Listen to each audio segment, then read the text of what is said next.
Islamic studies part 74। ইসলাম পূর্বে আরবের অবস্থান, সামাজিক অবস্থান। এই অঞ্চলে আদিবাসী ছিল সুমেরীয় ও আক্কাদীয়। প্রাচীন আরবের অধিবাসী তিনটি, সেগুলো হলো আরবে বাঈদা, আরবে আরিবা এবং আরবে মুস্তারিবা। অবস্থানের দিক দিয়ে আরবের অধিবাসী দুই ভাগে বিভক্ত: নগরবাসী স্থানীয় বাসিন্দা, মরুবাসী বেদুইন বা অস্থায়ী বাসিন্দা। মরুবাসী বেদুইনের বৈশিষ্ট্য হলো উদ্যমী জীবন, গোত্র প্রথা, আসাবিআহ বা গোত্রীয় চেতনা, ব্যক্তি স্বাতন্ত্র্যবোধ, আতিথেয়তা। আরবগণ সেমিটিক ভাষা গোষ্ঠীর মানুষ। প্রাচীন আরবি শিলালিপিতে ইমরুল কায়েসকে সমস্ত আরবের রাজা হিসেবে বর্ণনা করা হয়েছে। আরবে কাতান বংশ অতি প্রাচীন।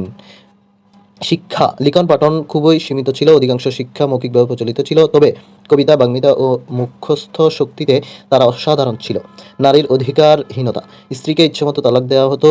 নারীর সম্পত্তি অধিকার ছিল না। কন্যা শিশু জন্ম নিলে অনেক পরিবার অপমান মনে করে জীবন্ত কবর দিত। বিবাহের ধরন ছিল বৈধ বিবাহের পাশাপাশি একাধিক অনৈতিক বিবাহ প্রথা প্রচলিত ছিল। সমাজে বৈষম্য, মুক্ত আরব দাস ও মাওয়ালির বা আরব দাস মুক্ত ব্যক্তির মধ্যে স্পষ্ট পার্থক্য ছিল।